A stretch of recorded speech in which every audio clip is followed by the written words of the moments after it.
All right, we're live. We're live. I'm sitting here in Bakersfield, California. A little chilly this morning. Why I got the hoodie on? I don't fit into my Hawkeye hoodie anymore, so I got to lose some weight to do that. Ouch! Ouch! From last year to this year, I got Paul checking in from Jacksonville, Florida, and he by the way, he gave up on his Jacksonville Jaguars yesterday.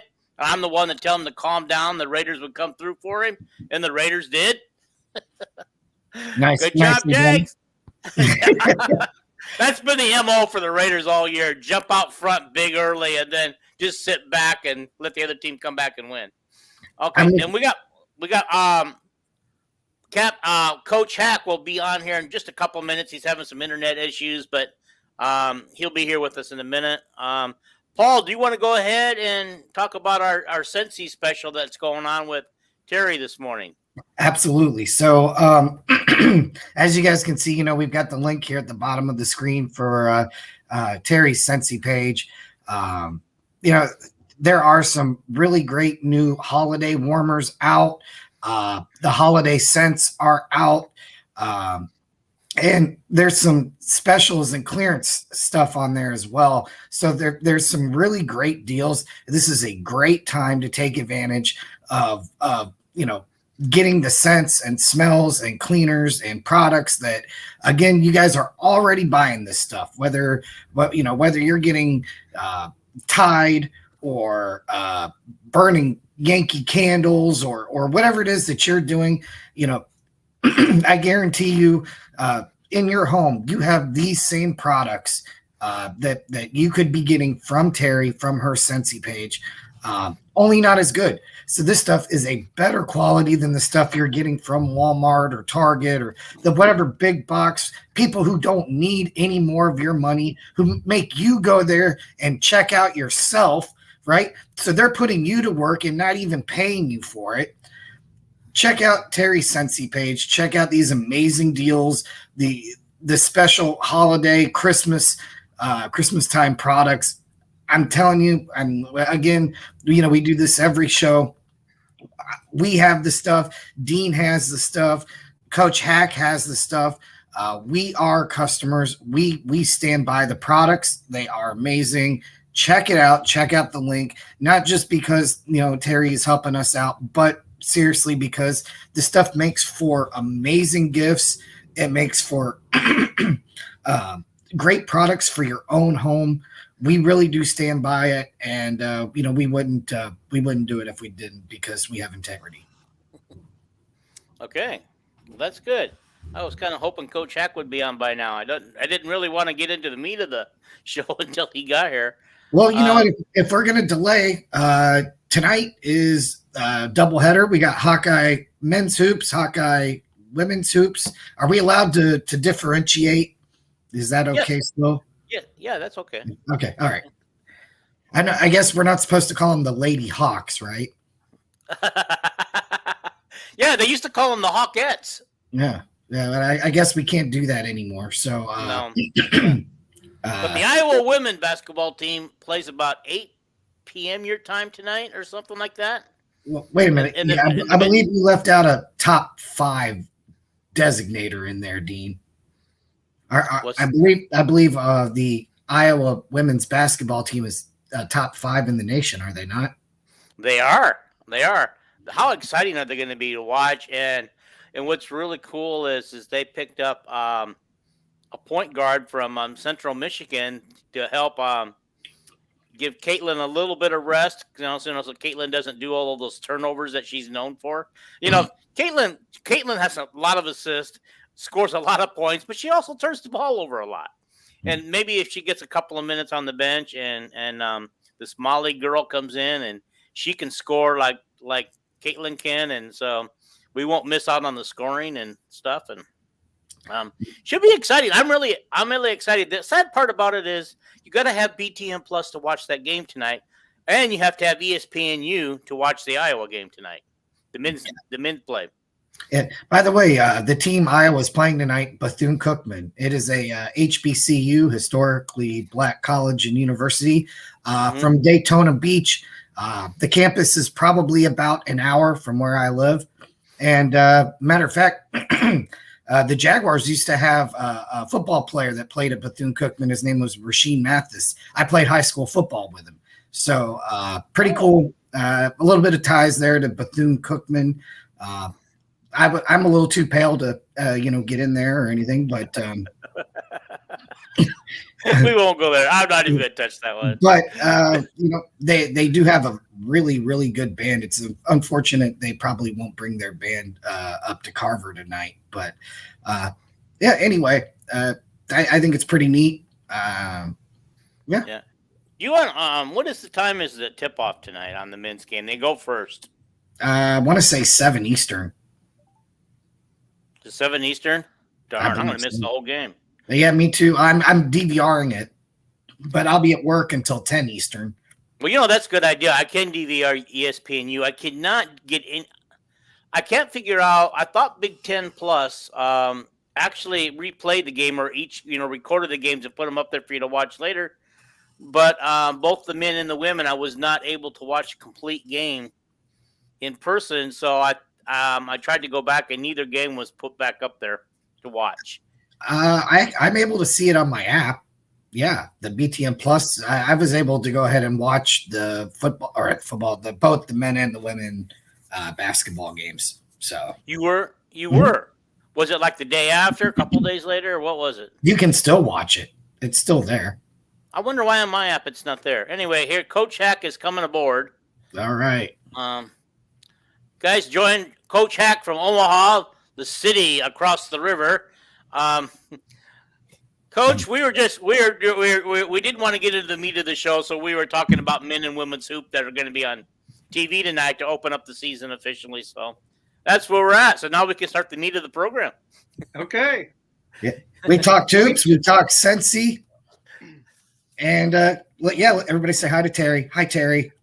Hi, Terry. Hi, Terry. Oh, there's a comment already. I missed it. Hey, it's Jared. Jared does a lot of stuff on my page. I'm not sure. I don't see him too much on my page, but he's on your page and Nolan's page a lot. I don't know. Jared, are you a member of my page or not? He needs to get off Nolan's page. I think he's an admin over there. You have to ask him. Oh, is he really? I think so. He's too positive for that. Or moderator. All right. Anyway, good to have you, Jared. We appreciate you being on board. Just throw up there any question or anything you want. We'll answer to you live. All right. But the Hawks did exactly what I told you they were going to do, Jared. They won. They won. From preseason, remember I said that the Purdue receivers don't have route running to get open against Iowa's defense. Yeah. And it turned out to be true.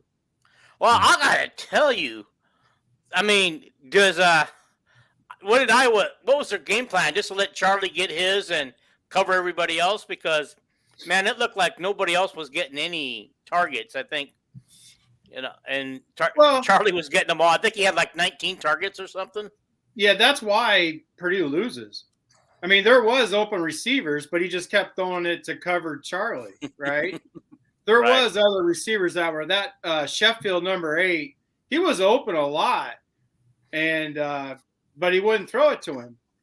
But he did throw it 43 times, and Charlie got 20 of the targets or whatever. So. Right. Other people did get targeted, but for the most part, there was nobody open, right? I mean, did you see what really got me excited? Did you see TJ Hall lock down Charlie Jones? Did you guys see that? What did he pancake him or something? It was on a third down play. They put man-to-man TJ Hall on Charlie, and Charlie covered him like a blanket. Charlie couldn't get open and knocked it down, and it ended up having to punt it. It was amazing. I mean, that was so exciting to see. Like, Hall must be a better man-to-man corner, right? I think he's like 4.3 speed guy, though. But, God, he locked Charlie down, and it was awesome. I love to see it. I think the reason Moss kind of struggled covering Charlie was I think Moss was trying to get himself in a position for some picks because He's 3/4 of the way through the season and doesn't have an interception yet. I don't think he struggled covering Charlie at all. The Yeah. only play that really, he got a couple penalties, right? Yeah. Because he did fall for the double moves, which Moss is that corner. If you want to do a double move on any corner, Moss is that guy because he does want that pick. That's what he did to, was it Sheffield maybe that burned him on that double move and he had to grab him on the play that Moss actually picked it. He held so good that he got in front of the offense and picked it. Yeah. You guys can talk about defense all day long, and that's fine. But look, the offensive mastermind in this game Saturday was not Jeff Brom.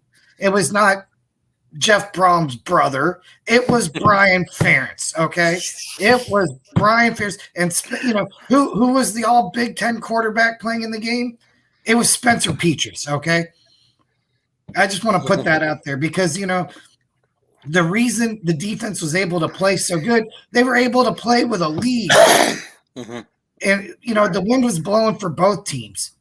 And, the weather conditions weren't perfect. But the Iowa offense didn't miss a beat. No, and all their scores came against the wind, too. Right. And, and by the way, I'm not joking about this, right? Because we've bagged, not necessarily we, but the Iowa fan base certainly went hard after Brian and hard after Spencer, especially after the first couple of weeks. The offense was struggling, right? But I take a look at how Iowa scored against Purdue, and the fan base 2 weeks ago, it's just Northwestern. They were supposed to do that. Okay. But this was the same people that said, we might not beat Northwestern. We won't win another game. Right? So we go out, we dominate Northwestern. And Brian should get a lot of credit, Jared. He should get a ton of credit. Look, we always want to talk about what adjustments were made. And I don't think TV did a fair enough job of this.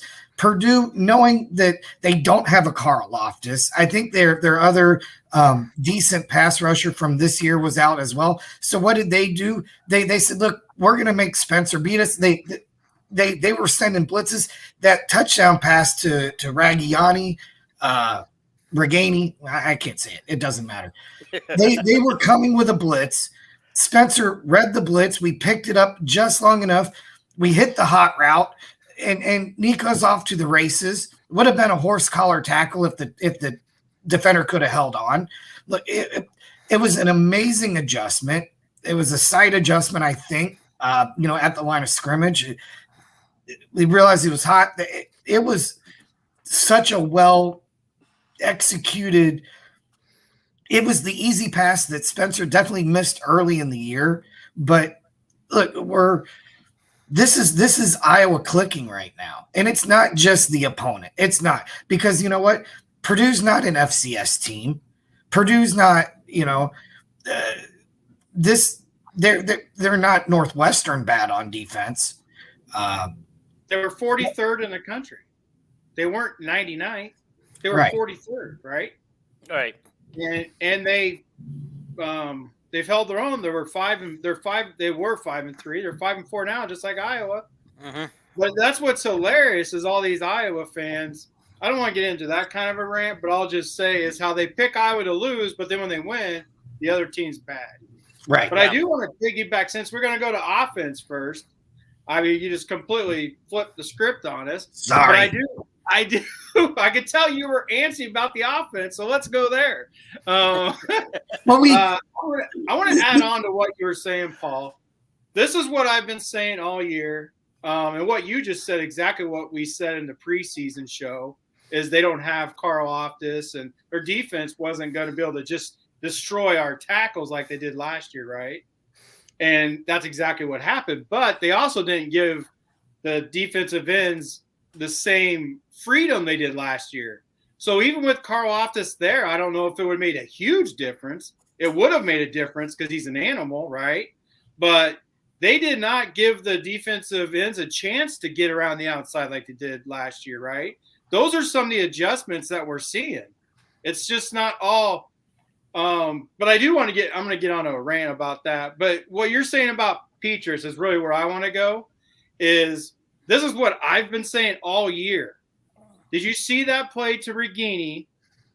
Nobody blocked anybody. You saw that, right? He got killed on that play. This is the play that I've been talking about all year that he could have been making. But now something is clicking. Whether or not he's being taught something these last 2 weeks to where all of a sudden his brain's like, oh, yeah, okay. Because that's what happens. It's just like when you're doing a math problem and you don't understand it, but then all of a sudden you figure it out and you're like, oh, yeah. So it's something like that to where something's clicking. Because that pass to Regini has been there all year on the hot routes, the blitzes, right? And he finally saw it, but he also saw it a few times last week. So he really didn't miss a read. He threw some bad balls, but that's just what he does. He's just not an accurate passer, right? Because this was another week he could have completed 80% of his passes, right? Yeah. He missed some, and then we had drops. That just seems to be the Iowa way. Look, and with the way the wind was blowing, I think that asking 80% completion percentage might be a little. I don't live in that world of excuses, but I understand what you're saying. But just like when everybody was blaming the O-line, like I'm a quarterback guy, so I see what the quarterback should see, right? I understand what you're saying, but did you notice the wind did not affect Spencer? It really didn't. That tells you what kind of a cannon he really has. Like he threw it through the wind. And that tells you what kind of arm O'Connell has, where he's more of a anticipator as far as throwing the football. He literally sees the open window before it's open, but he doesn't have a cannon. And it showed because of the wind. The wind was blowing his balls high, all over. Where Petrus, I don't think the wind affected him really at all. It's just because he had his normal every game moments where he had a wide open tight end and he just flat out threw it way too far in front of him, right? He had a wide open Laporta and he threw it off in the God's land. And even Laporta was like this on that one. But it's hey Terry. Yeah, there's something that in this week will tell me more, but he's had all these wide open receivers all season, but now he's seeing them. Yeah. Right? It's not only about being protected, because on that Regini touchdown, he didn't get protected. He got destroyed, but he saw it, right? So I just wanted to piggyback off of what you were saying, Paul, because you're 100% accurate on it. Well, I was going to say I noticed that too, and I thought maybe because of the cannon arm he has, that's the reason why it didn't look like he was thrown into the wind at all, or that his ball had any trouble. Right, I was amazed. And I just thought, well, okay, so maybe he needs a little wind to take a little off the ball for these guys to catch it. Right. Yeah. Coach, but let me say this real quick. He got off to a bad start at the beginning, and I think you alluded to that a little bit, Coach. Because did you guys see when he missed a wide open receiver and he tried to hit another one? I can't remember who he tried to hit, but he went to the sidelines, and did you see Brian go off on him on the sideline? Yeah. He does it in the beginning of games. It's towards the end of games, like when you saw them laughing together and it made a huge news. What that was Petrus playing a terrible game, and the game was almost over, and Brian's trying to talk him off the ledge. So, like, all these fans were like, why were they laughing? They're getting their butt kicked. Well, he was trying to just not just go hardcore on him and ruin him, right? When it's at the end of the game, there's moments in the game where you coach, right? I mean, like when he was yelling at Petrus, that was coaching because the game was still in hand. Like the game was still there for the taking, right? No matter what, it was 0-0, 7-0, whatever it was. But at the end of game, and your quarterback already feels bad, Petrus wants to be good. I mean, there's a reason he gets tears, right? Right. But sometimes he's not very good up here. he's got everything in that right arm. He's got everything. Can we talk about Jared's statement here about the statement that Beatrice made that seemed to be a little negative toward the Iowa media and the negative fans? Let Paul finish what he was saying. Okay, go ahead, Paul. Well, no, I wanted to shift gears just for a moment, and we can definitely talk about what Jared, but as far as my Brian Ferentz rant goes, the last 2 weeks, and this is kind of a question for you, Coach Hack, we're seeing an adjustment of more pre-snap movement. We're seeing the jet sweep motion. We're seeing, the tight ends move from one side to the other more than we saw early in the year. And what it appears to me to be happening is we're moving these guys around pre-snap. We're changing the advantage on the offense, and then we're using that to pop big runs. Is that part of this here where we're so we're strong left, but then we're motioning over, two guys, and then we're running the jet sweep motion against it. But we've got the other team's defense kind of trying to figure out which way we're headed with it, and it seems to be really helping the run game. That was one of his big adjustments, because what motion does, and I don't know why they didn't do it earlier. I don't know the reasoning behind that adjustment during the Northwestern game, because what that does, all that motion, quarterbacks love it because it tells you what defense they're in, right? So when you're seeing all these motions with the receivers, that tells your defense. But what it also does, when you do it with the tight ends, like they're doing it in the fullback, and if you noticed, they actually do two-minute motion, like the tight end and the fullback or whoever's in the game, right? A lot of times they do it with the fullback, and both of them will go to the left, but then the fullback goes back to the right. So they're changing the eyes of the defense.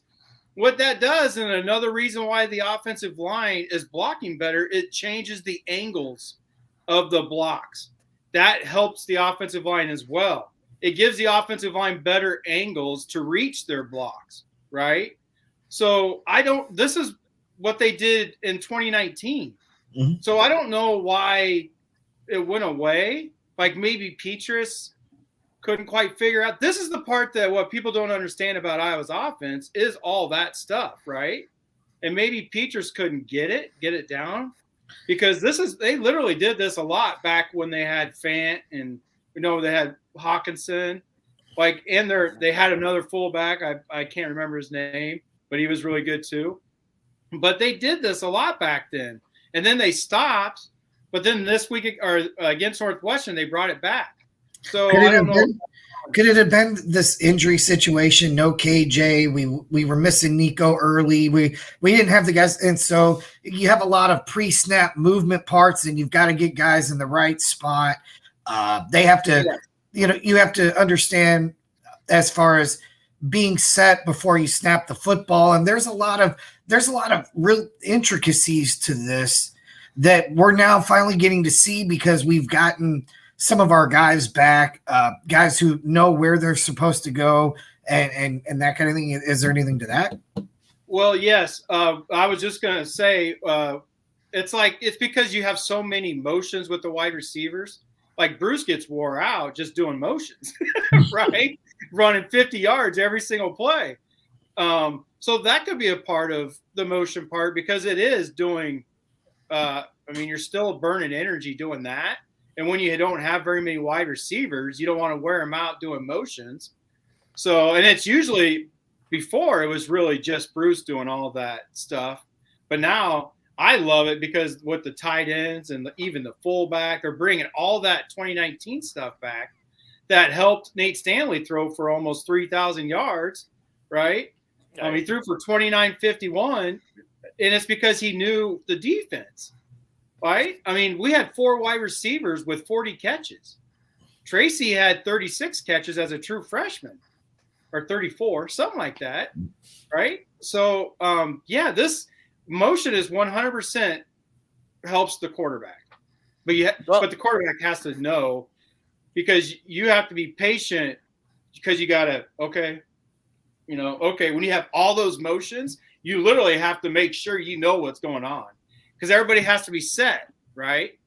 So, yeah, I agree with you, Paul. You're 100% right.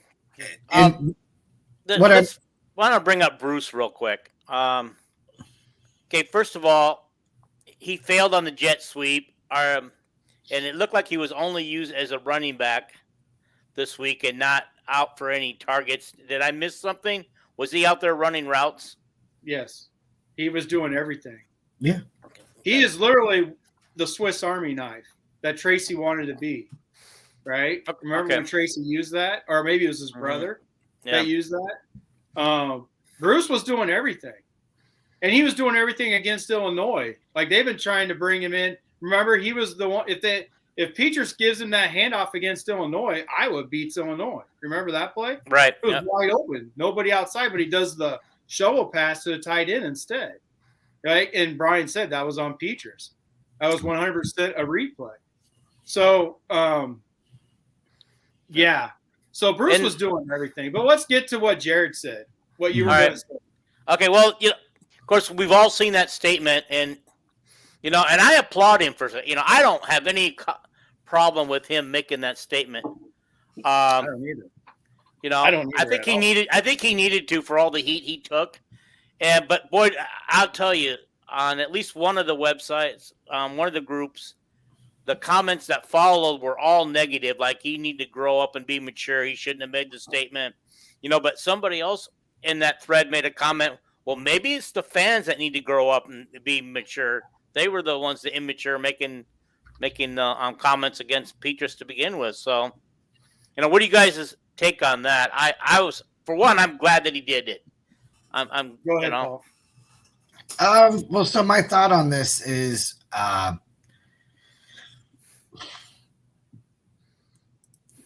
Petras isn't a freshman, right? And so I think the Iowa fan base, they were excited about him, taking over for Nate Stanley when Stanley moved on, and I feel like,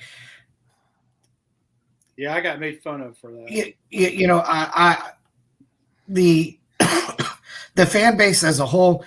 Like I said, this isn't a true freshman kid that the Iowa fans had gone after. Petras wasn't playing good. He's a senior, and for the most part, I mean, this is what we were talking about, a season ago, 2 years ago, certainly this year. Petras doesn't have to be Tom Brady. He just can't be terrible. Well, he started the season terrible. And so he kind of brought some of it on by failing to, not being able to complete screen passes or not being able to hit Laporta for a 5-yard out, that kind of thing. So, I mean, for him now to kind of clap back and say, hey, y'all had us dead to right 2 weeks ago. Well, we turned the ball over 6 times at Ohio State, Spencer. I'm not saying that it's okay, but I mean, I'm also not saying that the Iowa fan base hasn't had 3 years of the Spencer Petras experience. Okay, turning the ball over 6 times at Ohio State. I'd love to see what the rest of the Big Ten did for turnovers. I'm sure that the rest of the Big Ten is turning over the ball too at Ohio State. Like Jared pointed out, Northwestern gave Ohio State fits without turning the football over. Right. No, Ohio State only had 5 turnovers all season. Really? Yeah. And then Iowa gave them 6. But it's split between Padilla and Petras, right? It was 3-3. Right.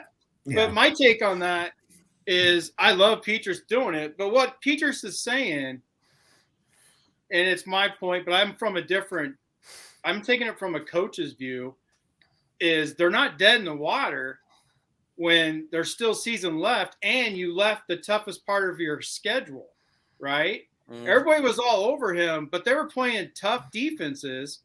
And I don't know. This is just the way I would look at it. And that's why I said, well, I also heard things. So I guess I'm kind of exaggerating this. Is Remember, I told you guys now I was going to start winning, starting with Northwestern, but that's only because I liked what the coaching staff was doing, right?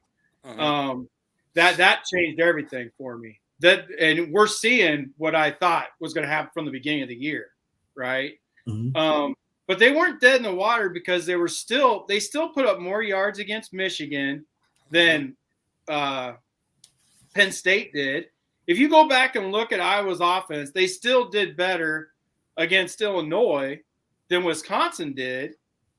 So these tough games they played when it's obvious the offensive line, and they're freshmen and sophomores, right? Everybody's back next year. Everybody. So, and maybe they're just now figuring out, but it goes back to Paul's point is all the motions, all the things they changed is helping the offensive line. It's helping Petrus. But you never say that you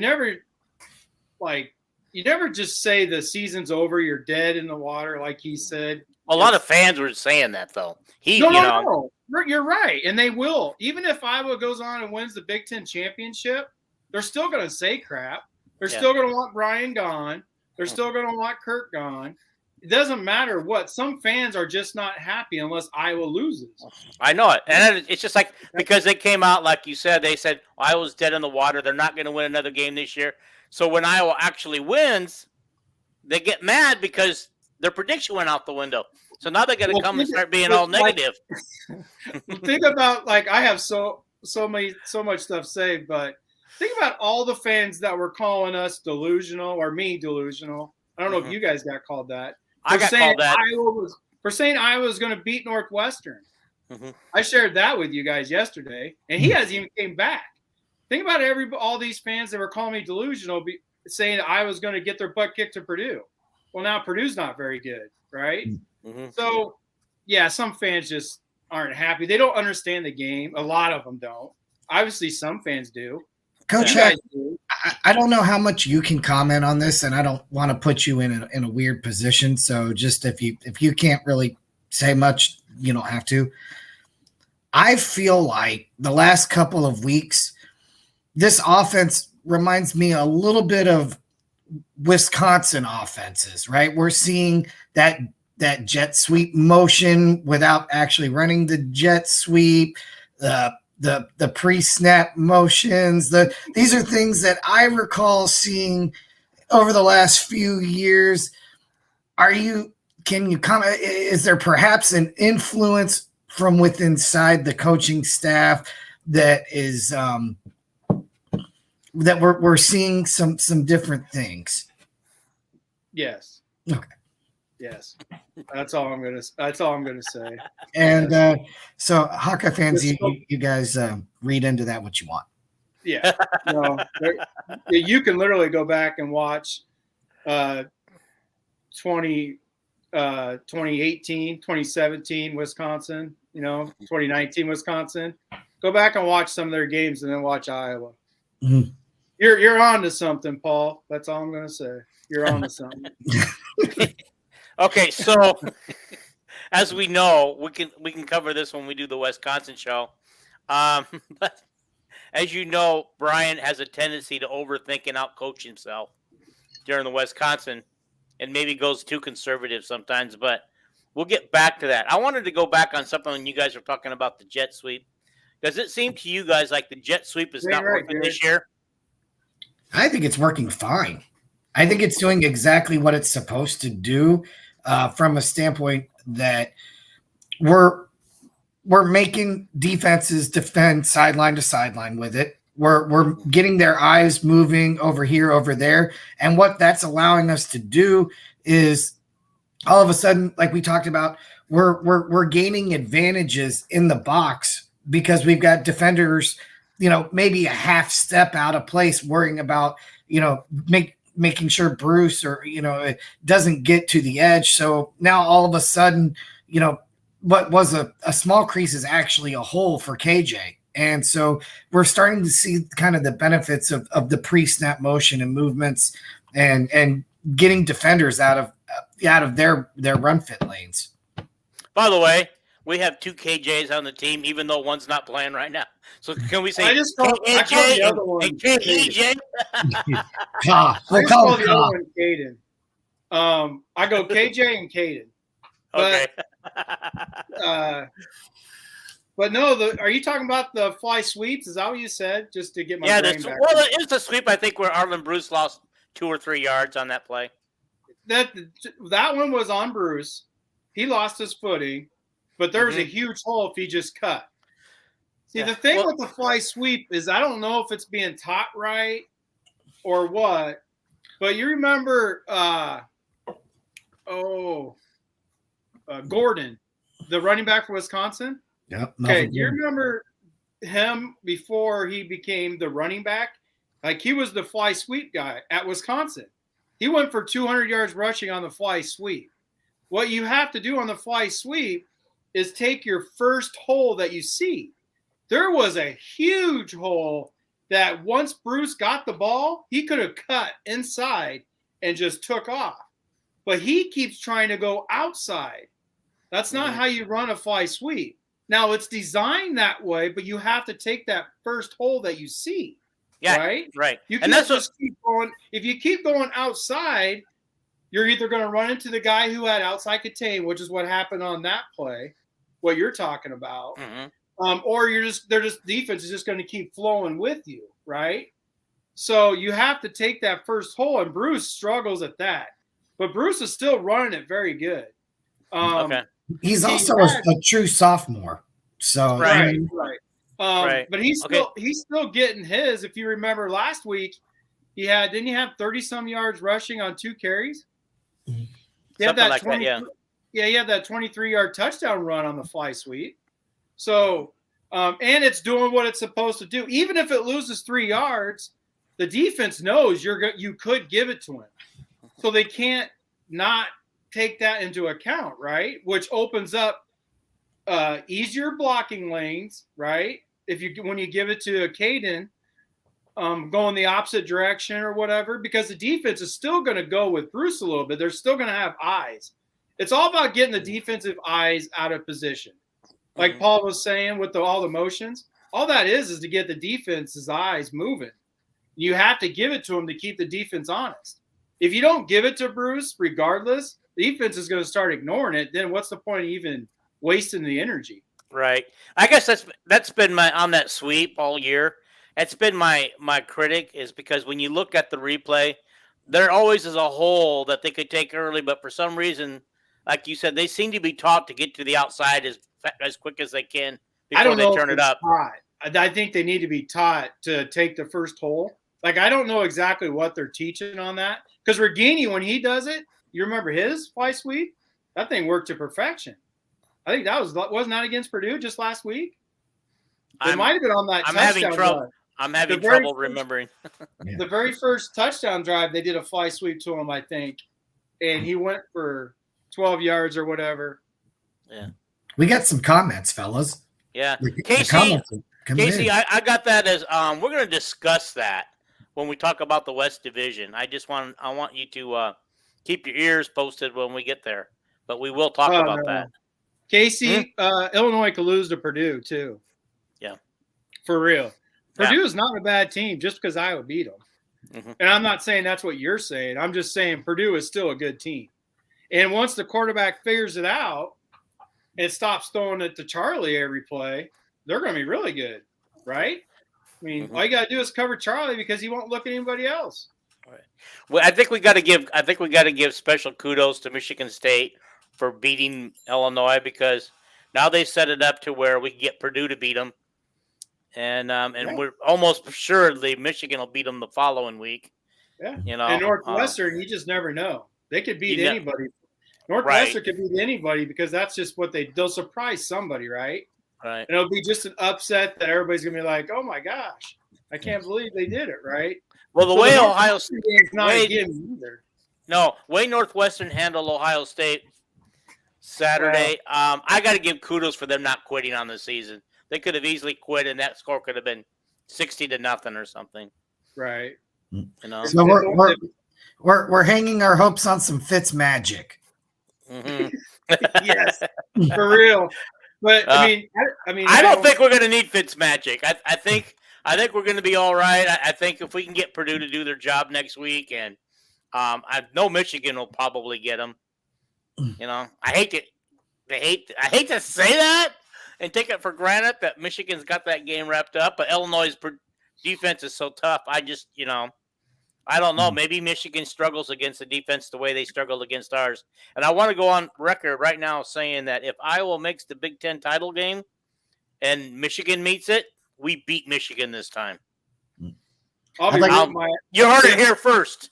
if it comes down to Iowa, if Iowa does their thing and gets in there, I will be rooting my butt off for Michigan. Yeah. Right? You don't want to play because J.J. McCarthy really isn't that good. Mm-hmm. And Iowa's offense have made some adjustments that they're going to be better. And he passed for over 200 yards. Peters passed for 200 yards against Michigan. I don't want to rematch with Ohio State on turf, though, with no win, nothing. No. I know Iowa played well, but all that speed at Ohio State, I want to rematch with Michigan. Yeah. I mean, that would be the game.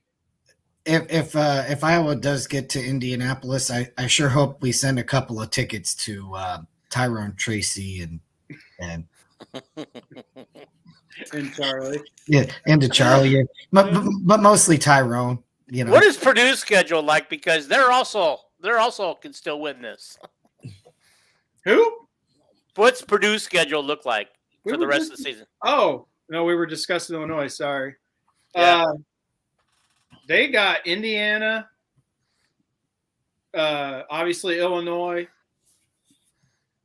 The crazy part.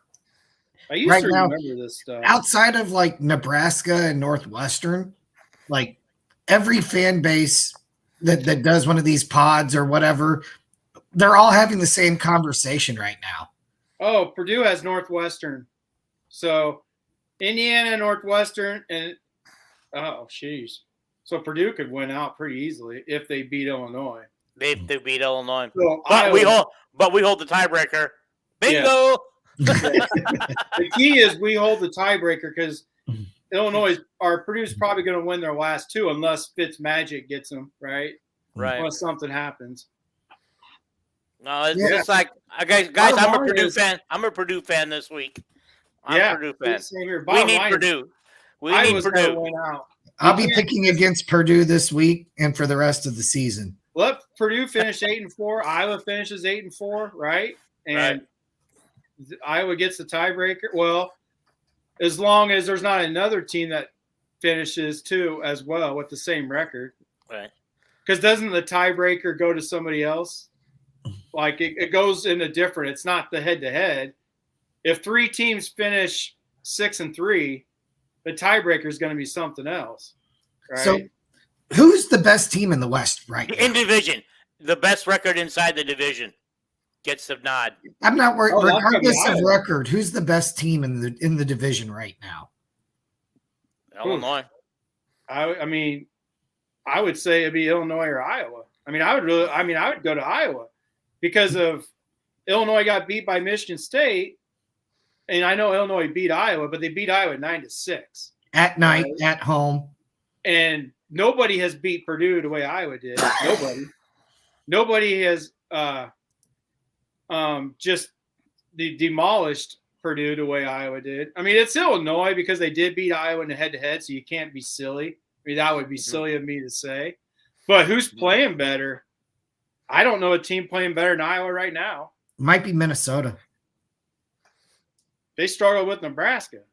I don't think it's Minnesota. But I'm not high on Minnesota. Right. I know Minnesota's in the West race, but Iowa gets to play them. Right. So they would own the tiebreaker there too. Yeah. Minnesota would be the last of the defenses that are supposedly really good that we're going to face this year. So I don't know how their defense is, but it appears that their offense is not. But their defense is hanging in there. Who? Because defense literally helped them win the game. Who? I'm trying to figure out. I'm more scared of Minnesota than I am of Wisconsin right now. Oh, I'm the opposite. I think Iowa smashes Minnesota. I do. I don't. Minnesota, they still play that cover 4 defense. I mean, Iowa's going to do what they do against Minnesota. My concern right now is, with Wisconsin this week, we know they run the odd front on defense, right? Yeah. And if that is definitely a kryptonite to Brian's offense, is that odd man front. So, Coach, what are these motions and these things that we've been doing? Are those things that can help us against the odd front, or as long as the communication is there?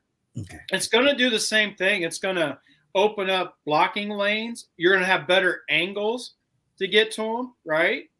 But the thing what the odd front does, and that's what drives me crazy, is it's all about communication. You just have to know who to block. That's what Iowa State's defense does too. They just confuse the heck out of the offensive line. And you struggle blocking them because you're not really sure. So if the communication is there, yeah, they can beat up on Wisconsin because Wisconsin's eyes are going to be doing the same thing with all the motions. That's how Wisconsin's running game has been so good for so long. I mean, it's not only having the big hog mollies up front, it's their scheme, right? It's all the motion. It gives their offensive line better angles. I mean, there's a lot to what you said earlier about Wisconsin and Iowa comparison. I mean, we always compare them, but now, I mean, they are really close. Well, and so so I was in 2 wides, 2 tights, single back, right? And I don't know if this is something you can kind of draw up on your whiteboard or not. That'd be kind of cool if you could. So if we're starting out double tights, left side of the formation, we send both tight ends from the left to the right, and then on the back of that, we're sending Bruce in jet sweep motion back to the left. Is this making sense? Yeah. Okay. I get what you're getting, but we might have a collision when they're both. No. What he's saying is, well, go ahead, Paul. You explain it. I don't want to interrupt you. So we've started out. We're strong. We're even almost unbalanced left. And then we've shifted to unbalanced right. We've run jet sweep motion. We're not even jet sweep motion. We're just gonna have basically a balance, right? We're gonna have the 2 tights on the right, 2 wides on the left, and from there we've got the defense kind of trying to shift, right? Because now they're worried, we're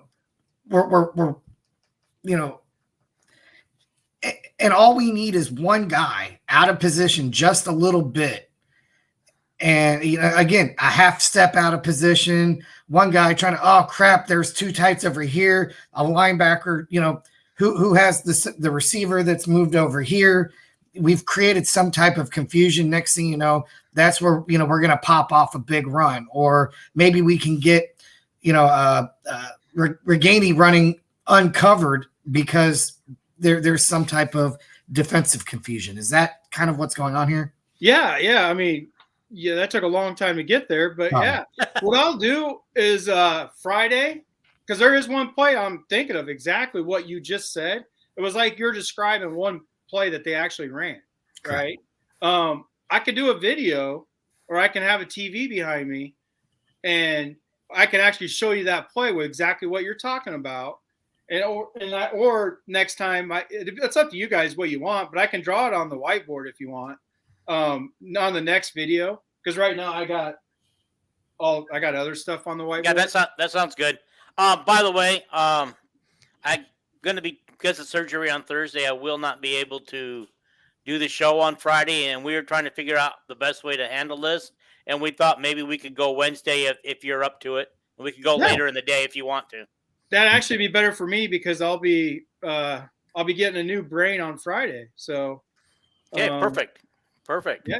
So I'll be in surgery too. So I don't know if I'll be able to do Monday.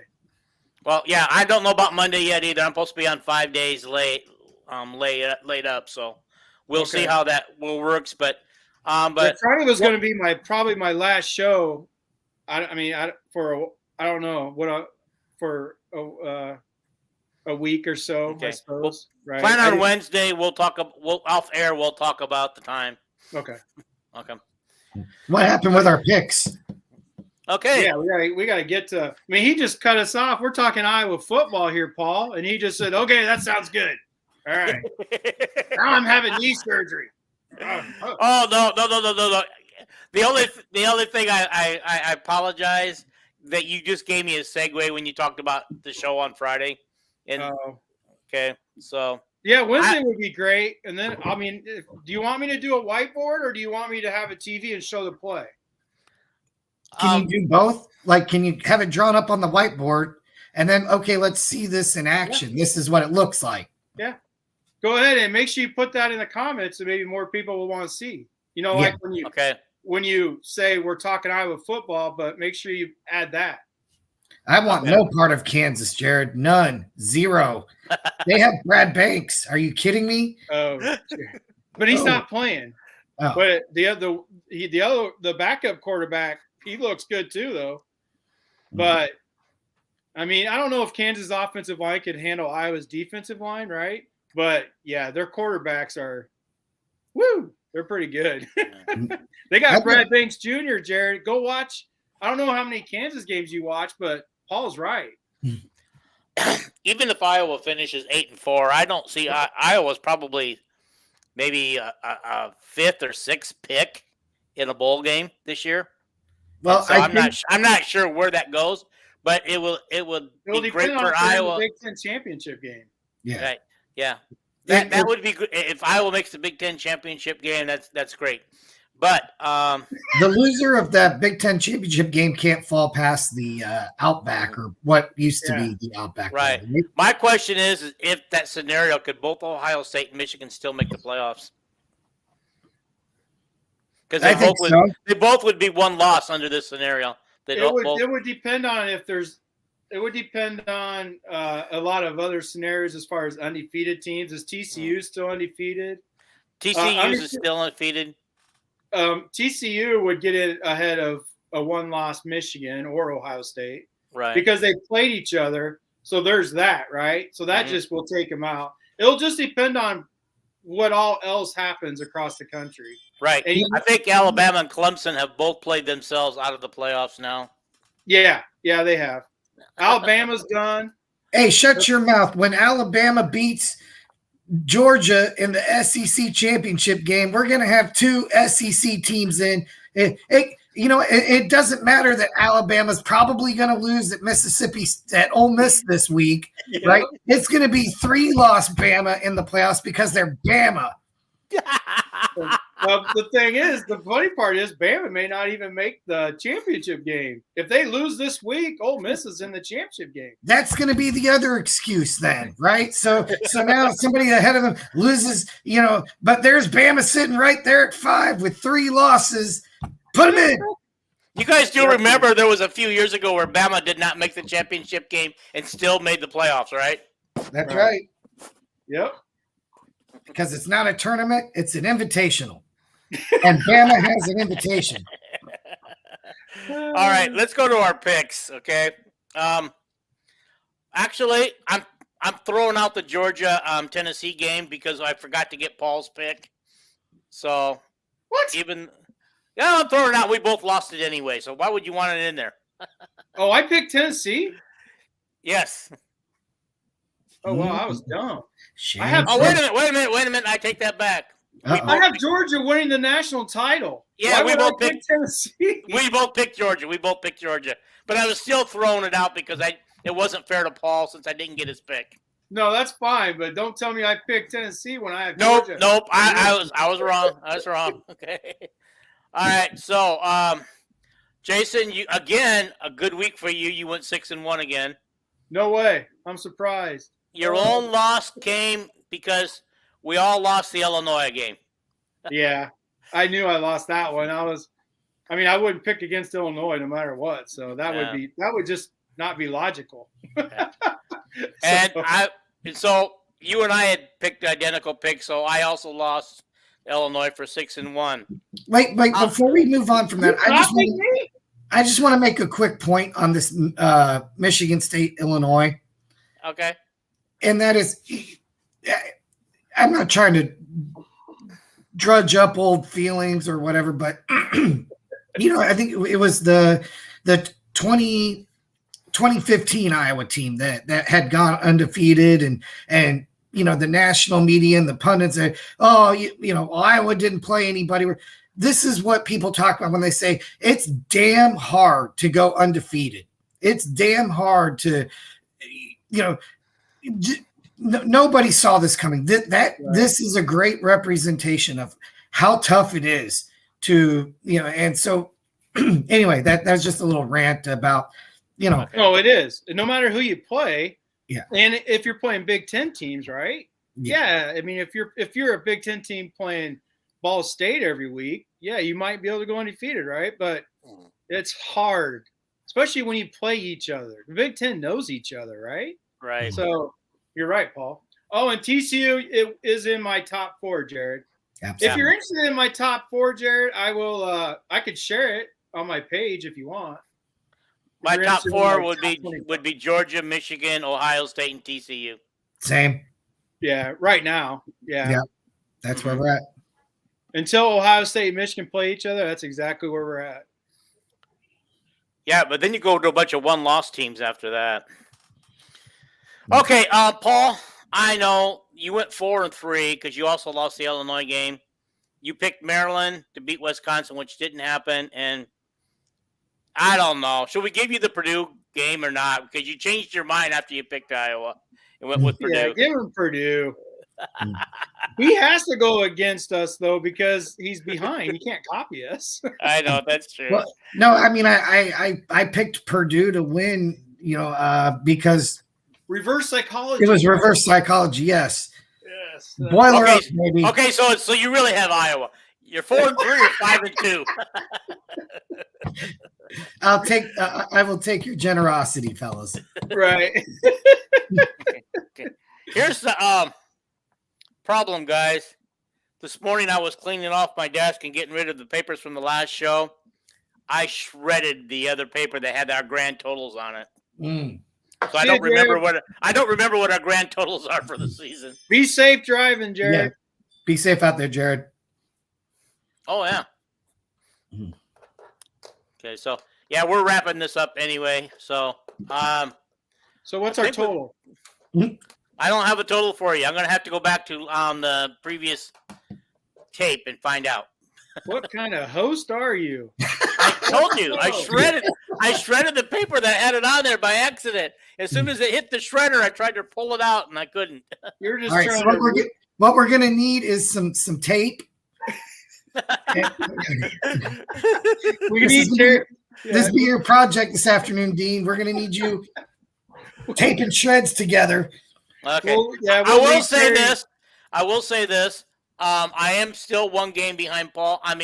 Jason, because each week, except for 1 week, we've been the exact same. And the 1 week I intentionally went against him so that I thought I could have the upper hand, and it didn't work. I bet all I know is I'm about 80% picks like I always am. Yeah. In my gambling. Yeah. Paul's still above 500 though. He didn't fall behind. So that's good, Paul. You're still picking good. Yeah, he's making a comeback. Yeah, Jason, I don't know if you saw this yesterday or not, but he was counting out his Jags yesterday when they were down 17-0 in the first half. And I kept saying, man, I've been watching the Raiders all year. Jags are coming back. Raiders are going to give it to them.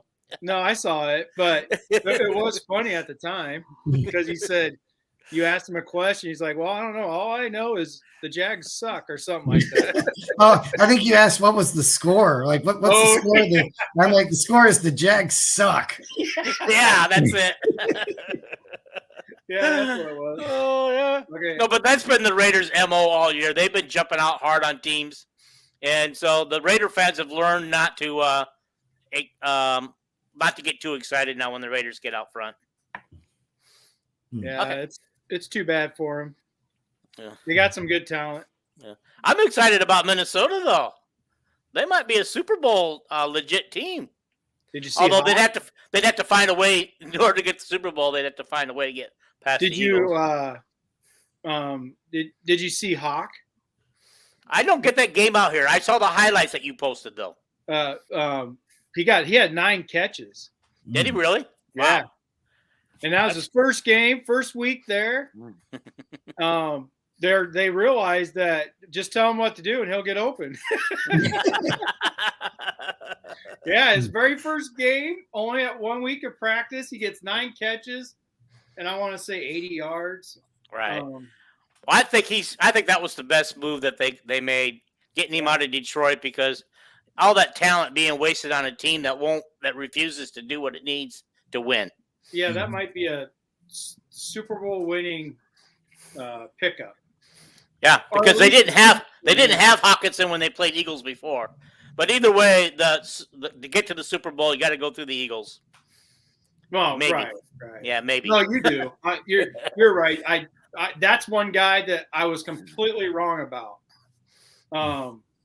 Jalen Hurts, like my draft status, my God, my brain's going. I can't.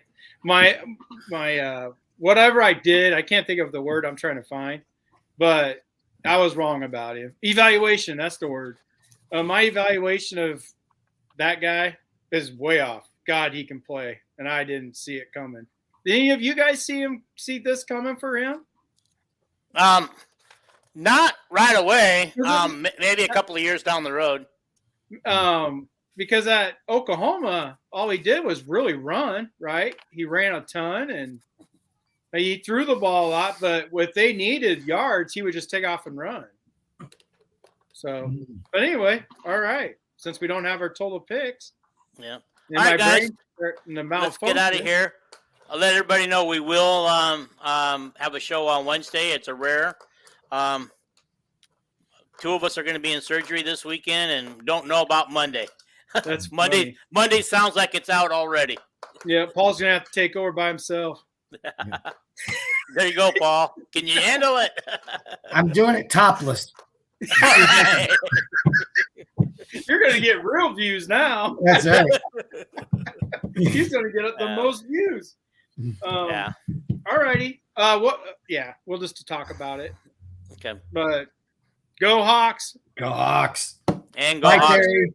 Bye, Terry. Oh, do we want to give Terry one more plug before we leave? Oh, yeah. Go ahead. I want to hear the commercial. Let's give Terry another plug. Do you want to put her link back up there? There we go. Wait a minute. I had it. Was it there? Nope, it wasn't. I gotta find it. There it is. There it is. All there right. it is. I have it permanently attached to the side over here. All right, Hawk fans, we've got the link back up there on the screen for Terry's Sensi page.